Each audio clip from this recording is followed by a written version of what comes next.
নমস্কার, good morning. আমি doctor Niladri Bose, junior consultant paediatric nephrology, AMRI Mukundapur হাসপাতাল। আজকে আমরা কথা বলবো বাচ্চাদের মূত্রথলি বা ব্লাডার সম্বন্ধে, কারণ ব্লাডারের নানান ধরনের রোগ হয়, যেমন পেচ্ছাপের রাত্রিবেলা ইউরিন করা বা বিভিন্ন স্পাইনা বাইফিটা বা এই সংক্রান্ত যে নিউরোজেনিক ব্লাডার। আজকে আমাদের সাথে রয়েছেন doctor Rajib Sinha, senior consultant paediatric nephrologist, এবং doctor Shubhashis Saha sir, senior consultant paediatric surgeon. তো আমরা অনেকেই জানি, যেমন আমরা হার্টের ফাংশন করার জন্য দেখার জন্য আমরা ইকো করি, বা লাংসের ফাংশনের জন্য পালমোনারি ফাংশন টেস্ট করি। ঠিক তেমনি এই যে মূত্রথলি বা ইউরিনারি ব্লাডার, স্যার এর ফাংশন ঠিকঠাক হচ্ছে কি হচ্ছে না, এটার জন্য কি কোনো টেস্ট আমাদের কাছে আছে কি? তো ব্ল্যাডারকে বলা মানে মূত্রথলিকে বলা হয় ফরগটেন অর্গান। আমরা এটা নিয়ে ম্যাক্সিমাম সময় ভাবি না।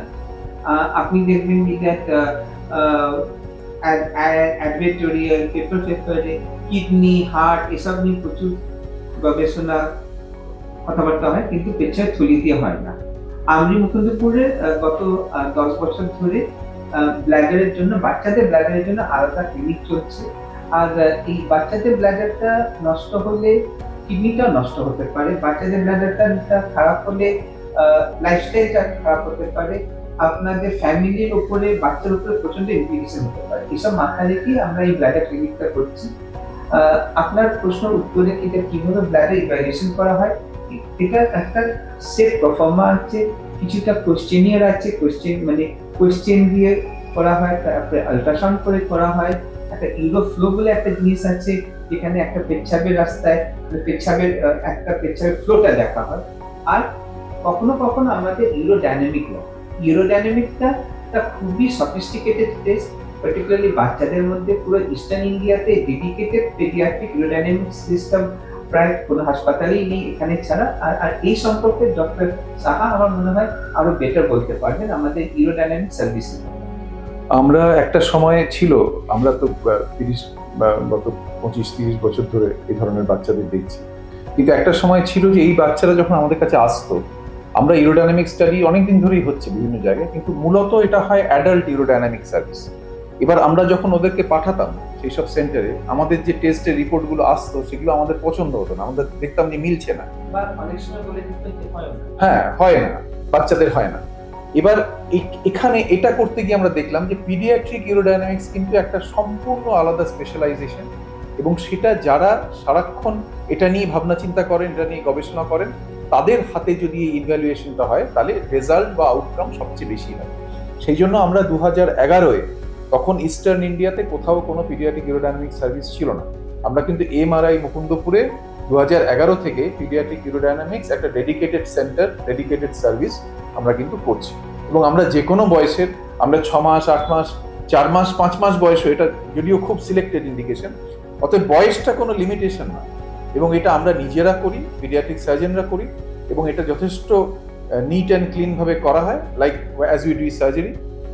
এবং সেইটা কিন্তু সব পেশেন্টদের প্রচুর বেনিফিট হয়, কারণ আমরা এতদিন অবধি বা এখনো পৃথিবীর বহু জায়গায়, ভারতবর্ষের বহু জায়গায় আন্দাজে চিকিৎসা হয়। আমি একটা পোস্টেরিয়র ভ্যালভ পর্দা কাটলাম, তারপর আমি আন্দাজে অনেক দিন ধরে ওষুধ দিয়ে গেলাম, সেই ওষুধের প্রচুর সাইড এফেক্ট। এবার আমার যদি নির্দিষ্ট জানা থাকে যে আমার ব্ল্যাডার, আমার মূত্রথলি কতটুকু এফেক্টেড, এক্স্যাক্টলি কি রোগ আছে, তাহলে আমরা কিন্তু ওষুধটাকে সেই অনুযায়ী টাইট্রেট করতে পারি। একটা ছোট বাচ্চাকে ওষুধ দিতে গেলেও 5 বার ভাবতে হয়। অতএব urodynamic study is the best way to guide us যে আমরা কতটা ওষুধ দেবো, কি ডোজে দেবো এবং কতদিন পর্যন্ত দেবো।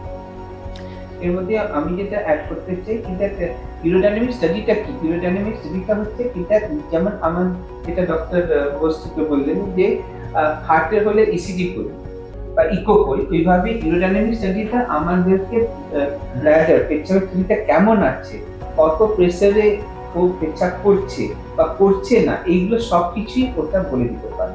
এটা আগেন সব বাচ্চাদের করা হয় তা নয়, কিন্তু খুবই সিলেক্টেড গ্রুপ অফ বাচ্চাদের করা হয়। কিন্তু ওদের যদি না করা যায়, আমাদের কাছে যদি ওই পদ্ধতিটা আমাদের হাতে না থাকে, তাহলে ভুল চিকিৎসা হওয়ার চান্সটা হয়।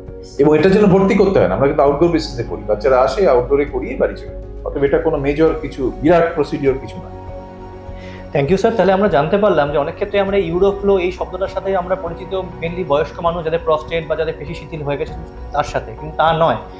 ছোট বাচ্চা যাদের ব্লাডারের ইস্যু রয়েছে এবং যে ক্ষেত্রে মেডিকেল ম্যানেজমেন্ট বা ওষুধ দিয়েও যাদের ক্ষেত্রে সারছে না, সেক্ষেত্রেও আমরা এই ইউরোডাইনামিক্স আমাদের বলে দেয় যে আমাদের যে পেচ্ছাপের থলি সেটা কিভাবে কাজ করছে, তার মধ্যে কতটা প্রেশার, এবং সেটা অনেকটা অন্ধকার রাস্তার মধ্যে অনেকটা টর্চ বা আলোর মতন আমাদেরকে হেল্প করে পরবর্তীকালের ওষুধগুলো সঠিক ডোজে সঠিকভাবে দেওয়ার জন্য, যাতে আমরা ওষুধের যে সাইড এফেক্ট বা বিরূপ প্রতিক্রিয়া সেটাকে অ্যাভয়েড করে বাচ্চাটার যে সঠিক ট্রিটমেন্ট সেটাকে যাতে আমরা এগিয়ে নিয়ে যেতে পারি এবং তার লং টার্ম বেনিফিট যাতে বাচ্চাটি পায়।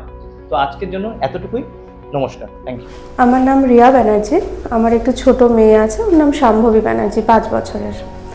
এখন তো আমাদের এখানে অনেককেই দেখা যায়, মানে অনেক বাচ্চাদের যে ওভার রিয়েক্টিভ ব্লাডার হয়, যার জন্য অনেক বাচ্চাই সমস্যায় ভুগছে। তো আমার মেয়েরও এই সমস্যাটা আছে, যেটার জন্য ইউরোডাইনামিক টেস্টটা করতে হয়। এটা একদমই পেনফুল নয়। আমার মেয়ের এর আগেও একবার হয়েছে, আজকেও একবার হলো ডক্টর শুভাশিস সাহার আন্ডারে আমরি মুকুন্দপুরে। তো যাদের এই সমস্যাটা আছে আমি বলবো এই টেস্টটা আপনারা অবশ্যই করাবেন।